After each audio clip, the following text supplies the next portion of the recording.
I love speaking in front of like Rotaries and BNIs about this because you guys actually get it. This is a solution, spoiler alert, this is the solution. What the problem is the disconnection. Okay. I wrote a bunch of science words and I decided I'm not going to use them. Ready? Just that quick. All right. So,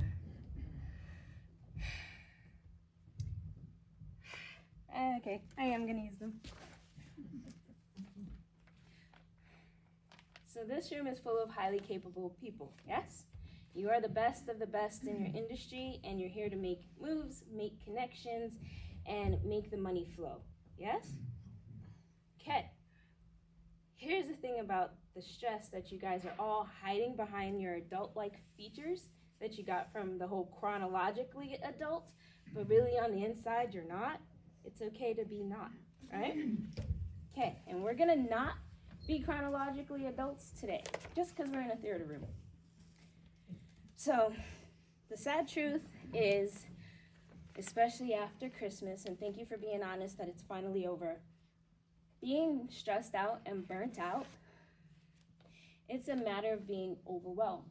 And as highly capable and high-performing individuals, we do it so well.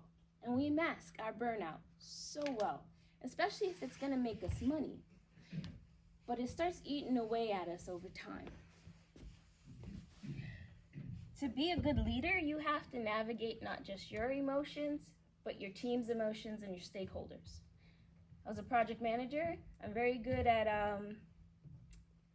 I guess the fancy word for it now is being a codependent, because we want to make them happy. Our whole job is to make them happy, right? I love you, thank you. We just met, but I love you. I just want you to know that I love you. Okay. I want to go to the next slide. Yes. Okay. So, did a little too fast, but I was going to ask you, what's the myth about being lazy? Can anyone identify a key performing indicator of lazy? Not making their bed. Okay. I'm down for that, but why do you think not making the bed is an indication of laziness? For me, it's the start of the day, and it's organization, and having it together. That's just for me. Awesome. Can I have another one?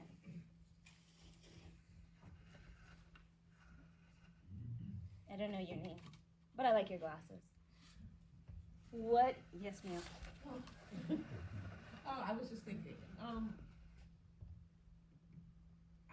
I don't see behaviors as lazy.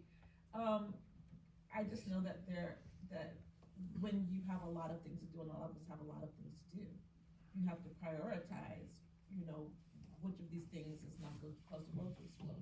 And getting back into a bed that I didn't make that morning is not going to change the world at the end of the day. I hear and see that, and I agree that both of them are not actual indications of laziness, either making or making, but it's a way of coping. So in order to start your day off, you like to feel that it's in order. I oppose a perspective a lot of your day falls apart around you and you put it together quickly. Yes? And when you wake up, it's a matter of it all fell apart at the end, but high five, we made it. Yes? Same actions. However, neither would be lazy, but we put that term on it a lot. Pose a perspective, it's not laziness, it's burning out slowly. Please push the button. Thanks. So here's a pattern I see in the office, and I deal especially with women, but men too, not a man basher, but it's a matter of, as leaders, we set the tone.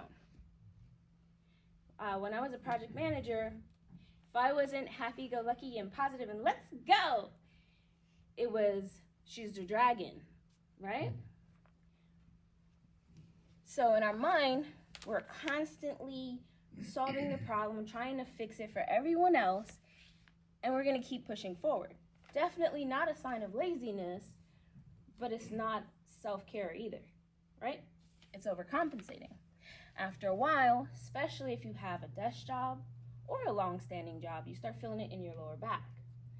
A lot of people would say, oh, my neck is killing me. I need to see a chiropractor. Cool, thanks. However, do you catch yourself rubbing your neck every time you see that one person walk in the office and you're like, hi? I pose a perspective. That person or your interaction with them is the true pain in your neck. Aha. That brings to the emotional numbing of it all. To get that paycheck, we better smile. To get that task done, we have to push through it physically or even emotionally when we're tired and we still got to finish that report or send out that last DM. And we're pushing it past our brain's regulatory system, but our body is slowly shutting down. So here are some of the hidden costs, and it gets kind of hard to hide, especially after the last whole walk-in and masking thing. And I hate to say, put your mask on first, because that's played out. And I hate to say, oh, we're just masking the symptoms, because yeah, and so what? Let's go adult, right? But some of the hidden costs we don't realize in being such a good leader builds up over time is that we tend to get shorter impatience with the shorter ones. We get, we spoke of the chronic pain, and yes, that's a moneymaker for chiros. Cool, but it's unnecessary, and telling you to sleep more and walk more and do a stretch isn't going to change it if emotionally that's your place to be safe. It's not just decision fatigue and you get tired of making the choices, and in some women that's, I don't know what we're doing for dinner tonight, or looking at the same menu at your favorite place and then getting the same exact thing because it's a comfort spot. Those things, those costs over time, they look like that really sneaky loss of joy. It leads to so many people having their midlife crisis and the I'm gonna do the halftime, which is a great book by Bob Buford, and flip the tables and start selling AI prompts, which is actually fun. But those things are a matter of you're losing your joy in all other aspects of your life because you're showing up for your careers. Showing up for that big girl job that you thought you really wanted until it changed owners or changed niches, but you like the paycheck, so you stay. Please believe you. Okay, so all of that before, I was describing myself. I was a corporate project manager for about 9 years, and it was amazing until I became a mother. But I really want to be a mom. That's what all the baby doll training was for, right? They hand you your first doll. That's what you want to be. Yeah, no, not so much. I love you, Daniel. Daniel, no, I will walk coals for my kids and volunteer for every scout activity ever. But how much of that is just forward-facing? Especially when being an adult, being a parent, and being in corporate wears you down to the point where you no longer feel like yourself. Oh, I used to, oh, the old me. All of that becomes things in our head that we go, oh, it's because I just turned 40. No, because that's what you said when you turned 30. Right? And in all that long standing and walking and you hear your knees creaking and, oh, it's just because I turned. No, it's because you're getting further and further away from who you were and losing your joy for showing up for so many other people besides yourself. Please and thank you. So what changed everything? Chiropractic. And it actually wasn't even on me. It was on my daughter. So my daughter, River, who Daniel calls George, cracks her up every time. She was a high-risk pregnancy, and I was in a high-demand industry. So all of that led to the physical ailments that they say you're supposed to get when you're pregnant, and the physical ailments lead to high blood pressure, preeclampsia, all these other things. And when she came out, she just wasn't right. Something special about that one, like God touched her on the forehead with a pinky. But I couldn't understand what it was. And pediatricians were like, oh, she's colic. You know, all babies aren't the same. This one's just gonna be that way. I found out through a friend and her wonderful pediatric chiropractor that my stress while she was inside affected her developmental systems. I found out the umbilical cord, they're not actually, leeches. Kids are meant to be like connected. So the umbilical cord goes both ways. So my cortisol, my stress hormones, everything I was feeling was going to her. But when I ran out and had no more to give, I actually started taking from her. So when she was born, she didn't have the things she needed to navigate her environment. Learned that from a chiropractor. So what does any project manager do? Drop everything and change careers. No, seriously, I did. And I went back to school for my doctorate in chiropractic because everyone needs to know there's another way to live your life to your fullest, have your voice in your fullest without being ostracized. Okay. So, before you go, this is a wonderful book too. The Body Keeps Score, because it does. And guess what happens? Just like ChatGPT, if you make a prompt in Chat 2 and it was good and it made you money, and you go back in your library and you're like, I'm gonna do another sales pitch like that, and you pull up your old one, believe it or not, you're still running in ChatGPT 2 when we're already in ChatGPT 5.2. So you've reverted back to an old habit. This is where those chronic pains come in. Those things that, I used to be able to pitch a ball, and now right here in my shoulder, and anytime you look at someone having fun, it's like, but the shoulder. Your brain has put you back into that moment where you had that injury. So Body Keeps Score, and believe it or not, all the willpower in the world is not going to beat out biology. God made you with systems in place to regulate actions. And when we decide we're not going to listen to them, Bible says he makes you lie down in green pastures. Makes as it knocks you down, and you're going to lay there until you're all better kind of deal. Okay, please and thank you. Ooh, favorite part. What is stress?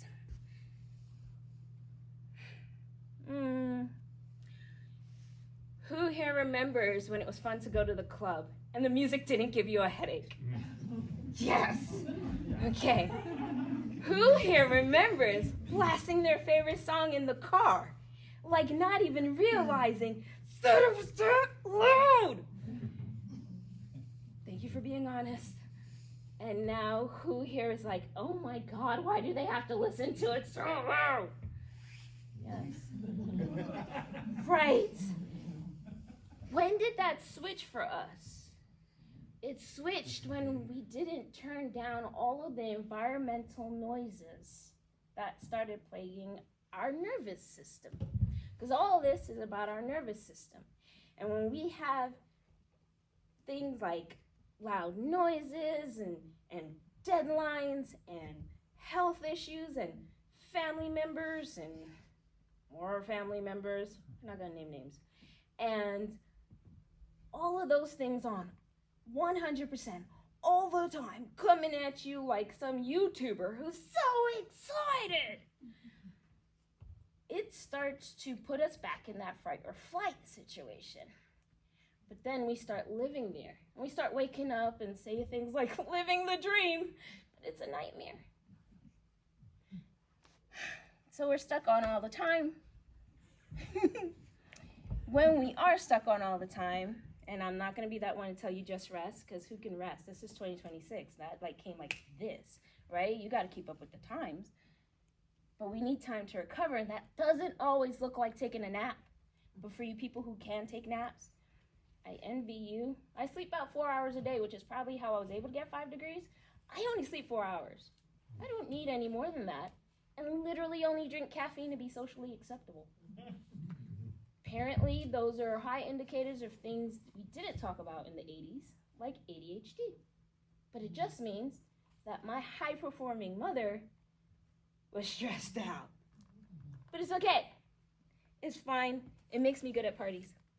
And then we have poor signal processing. The brain fog, which then they're going to turn around and tell you it's perimenopause, but it's really not. It's the fact you have 2 projects open at the same time and the deadlines. And then the kid needs to go on a scout trip that costs like $2,000, Daniel. But it's for the kids, right? Please and thank you. But there's a way to turn the volume down. So first, I'm going to identify some of the warning signs that it's up too loud, and it's not your kids' music. It's really your nervous system's up too loud. The first one is you're tired. Like you literally just slept for 8 hours and woke up tired.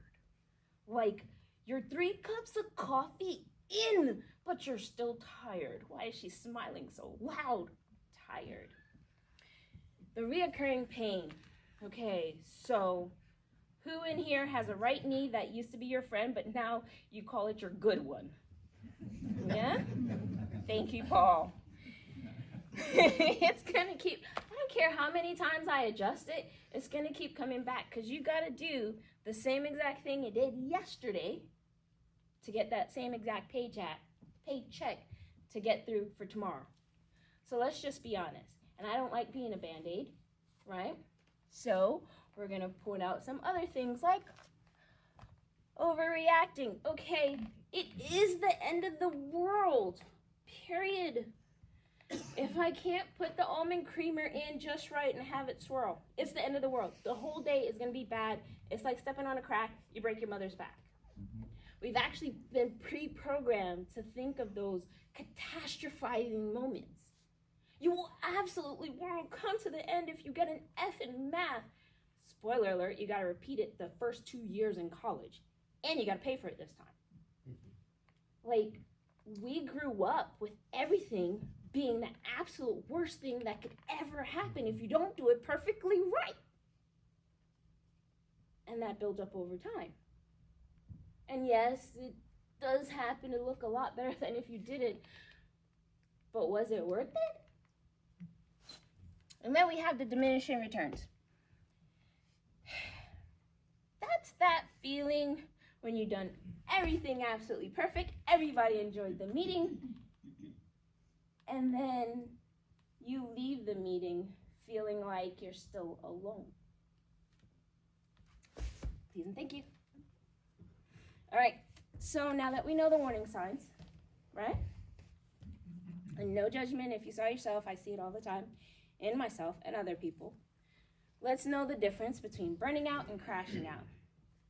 No cheating. Somebody give me an example of burnout.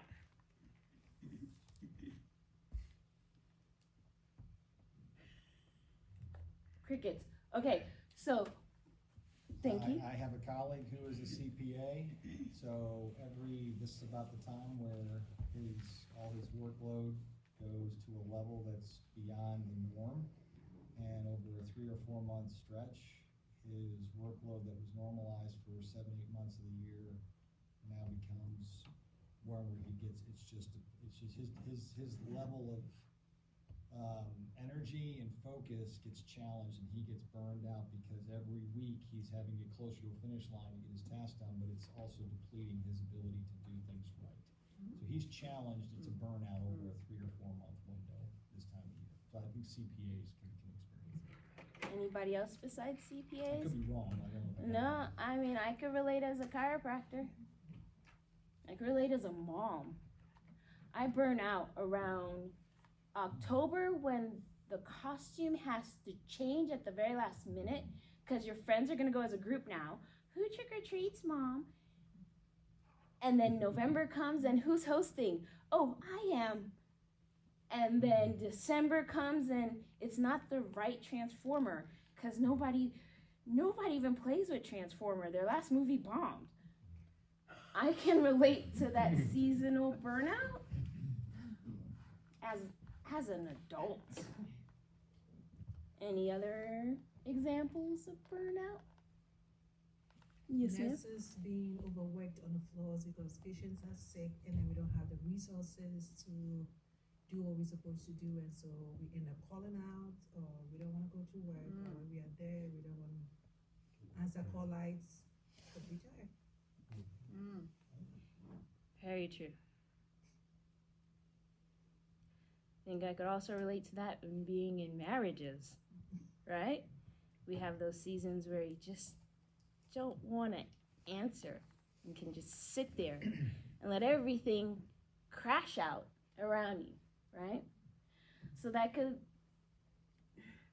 So crash out, everybody thinks, or when I ask the question, so I'll ask the question, what does crash out look like?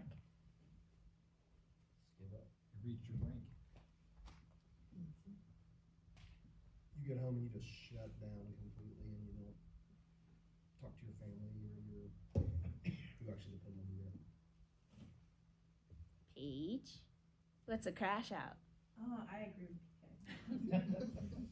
After finishing all your responsibilities, going home and just completely shutting down because you don't want to make decisions and you've been busy all day. I think that makes sense to me. And those are the safer versions of crashing out. Mental breakdown. Yes, Yeah. sir. Panic attacks. Yes, ma'am. It'll feel like a heart attack in a second, won't it? There's also suicide, which is in a rise during the Q4 season, right? And especially now with teenagers and anxiety.